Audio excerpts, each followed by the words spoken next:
Hello? Marlene, Yes. how you doing? Good. For people that don't know, this is Marlene. She directed one of Tupac's last videos, All About You.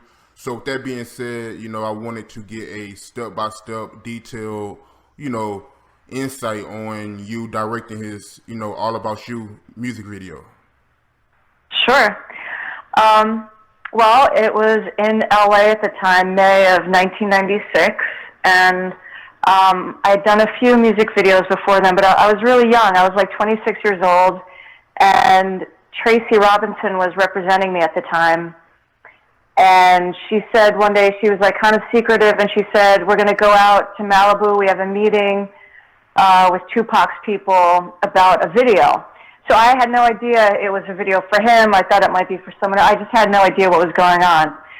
So I go out to the Malibu beach colonies, and I'm there, and I meet Tupac. I meet his mom and all these other dudes, like all these dudes around me. And before you know it, I'm sitting down at this huge round table. I was like the only white chick there. It's crazy. And it was like, basically, you're going to direct Tupac's video. We have less than a week to shoot. And it was like, okay, well, I was just thrown into it. He already had his own idea. It was all about you, and he wanted a female director for a change because he was getting a lot of flack for his treatment of women. So he wanted to show that he was nice to women. So I think that's why I was hired.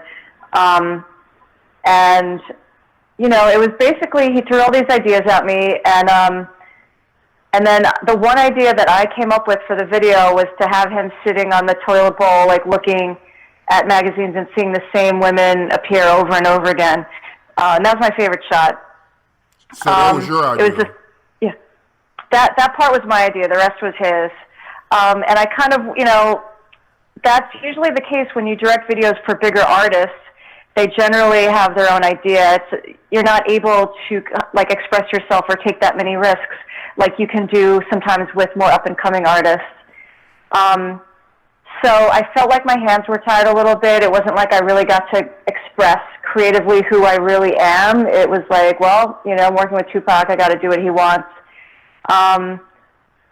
But, he was like a very cool guy. He had a lot of presence. He was very centered. He nailed the performances in one take. It was obvious that he's a professional performer. When the camera was rolling, he was on, and it was nearly perfect every time. So, did you know who Tupac was prior to you directing that video? Of course, yeah, of course. I grew up with a love of old school hip hop. I would in the '80s, I was listening to Gangstar, Eric B. and Rakim, Big Daddy Kane, Kool Moe Dee. That was my era, So, and I was a dancer too. So, hip hop was my thing. So of course, I knew who he was. What was your perception of him before you met him, and what was your perception of him after you did, the video?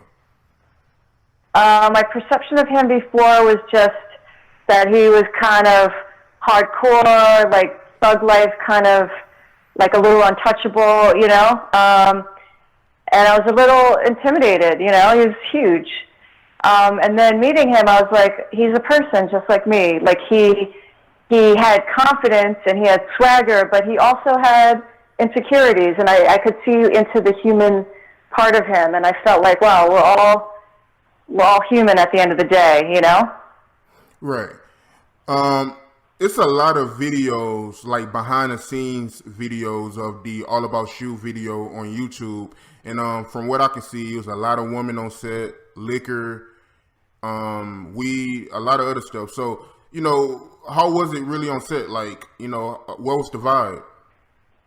Well, at one point I went into his trailer and he offered me some weed, and I was like, I think I was such a goody two-shoes at the time. I was like, no, I can't. Yeah, in retrospect, I wish I did, because that would have been cool to say that I got high with Tupac. But, there definitely was weed, but it was kind of relaxed. It was a relaxed, controlled, it wasn't out of control. There was a positive vibe. it was cool. It was 2 videos for All About You, right? I shot the video, we completed it, and then after, this guy named Rob Johnson, who I never met, directed a little part with Nate Dogg, and then they cut that into the video that I did. That was a very small part.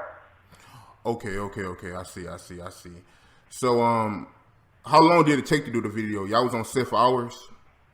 It was a 3-day shoot. We shot on 35 millimeter, which is like, huge. That's what they shot the movies back in the day on. But yeah, long hours, 3-day shoot. I'm trying to think. It's crazy because it was like, that was 96, you know what I'm saying? So that's like almost, it's like 22 years ago, Right. So it was it was like the budget was like $300,000. So with that being said, man, you want to tell me any, untold stories that happened on set since it was like a 3-day shoot? I'm pretty sure you've seen a lot of things, huh? I don't know. Like, I wish I could say that it was more eventful. I was so like locked into the directing and trying to do a good job that it's not like I really got to hang out. You know what I'm saying? It's not like I was hanging out, having a good time. I was all about the work. So I can't really, there's one moment when, we were like hanging out on set near the end, and Tupac said to me, like in confidence, he said, I know that you weren't really able to spread your wings on this and do what you do, and I'd like to work with you again, and, let you do your thing. But that never happened, obviously. Right. Hey, did you know Gobi? Yeah, I worked with Tracy and Gobi. It was their production company. So are you still friends with Gobi to this day, or Tracy Robinson to this day? We're all connected on social media, but I don't really talk to them. What was your reaction when you heard Tupac pass? Because he did the video with you a few months prior to his death. So what was your reaction when you heard he got shot and he passed away? I just couldn't believe it. I just thought, holy shit, like I was just working with him a few months ago. That's crazy. It almost didn't seem real. Yeah. It didn't seem real. It was like holy shit. Are you surprised to see how legendary and iconic he is today? Yes. I can't believe that, like, it's 22 years later and he's still, I can't tell you, like, how many people I meet when they find out that I directed one of his last videos, and they're like, oh my God, he's like my spirit animal. He's my secret hero. Like, so many people say that to me. And it's crazy. It's crazy. Like, he's legendary. He lives on. Hey, who idea was it for Tupac to be in a motorcycle in a leather vest and stuff? Who idea was that? Well, I think he wanted to. I'm trying to remember. Like, it was definitely my idea for him to wear that leather vest. And I can't remember if it was my idea or his idea to be on the motorcycle, but I think I had something to do with it. Hey, who idea was the kids? Because I remember it was kids. Yeah, that was his idea. Okay. That was his idea. Yeah, he was really trying to show a different side of himself. Right. Okay. Hey, he wanted people to see that he had like a softer side, you know what I mean? And actually, Suge Knight wouldn't let the video come out when it was done because he said it was too soft, and that's why it was shelved for a while. Oh, okay, because I was just about to ask you about Suge Knight. Did Suge Knight visit the set? No, I never met him, but I just, I directed the video, we finished it, and then it just like sat on the shelf, and then I heard that it was because he said it was too soft, and it didn't keep up with his thug image. So I think they were like definitely in conflict. You know what I mean? Like, there was what Tupac wanted and then what Suge wanted, and it was in conflict. Okay, that makes sense. Did any Death Row members visit the set, or any celebrities? Not that I don't think so. I mean, I remember in the opening scene it was Theo from 92.3 The Beat, and the comedian, I forgot his name now, but the two of them were like in the video. And I don't recall any other celebrities visiting the set. Okay. So this was very interesting, man. I always wanted to interview you. So since you met Tupac, what is your opinion on Tupac? If you can tell somebody that don't know nothing about Tupac, they just know his public image, what would you tell them about Tupac? Him as a person? I would say that he was capable of so much more, and he really wanted to deliver his artistry. And I think he kind of found himself in a somewhat imprisoning situation by the end there, namely dealing with death row and Suge Knight, and I think he was in a conflict with himself, but he was very talented and capable of so much more that he just wasn't able to deliver because of circumstances. Right. You just think his surroundings was negative, like the influences and people he was around. You think that was his downfall, pretty much? Yeah, and I think he realized himself that, you know, he was kind of trapped. Right. Yeah. Was there any arguing or anything on set? Was Tupac happy the entire time?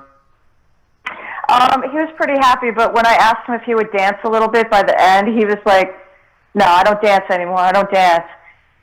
It was like really like kind of stern with me. But then he gave me a little movement anyway, you know. But I was like, "Oh shit, I'm not going to ask him to dance again." Yeah. But other than that, no. I mean, yeah, that makes sense. No conflict. Yeah, that makes sense. You know, he used to be a dancer when he was with Digital Underground, right? Before he was a solo artist. Shit, no, I didn't know that. Yeah, that's why he told you that. So that's the reason why he said he don't dance anymore. So before I let you go, what is your favorite Tupac song?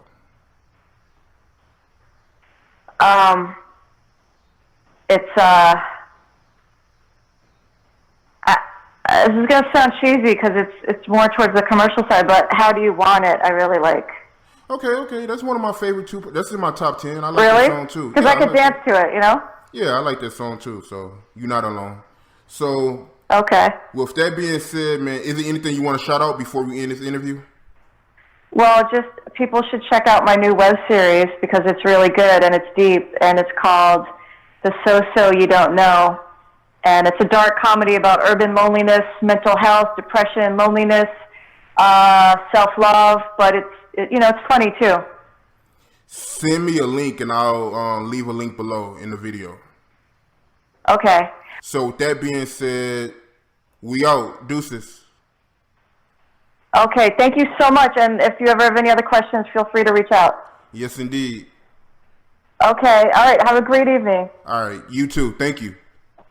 Okay, you're welcome. Take care.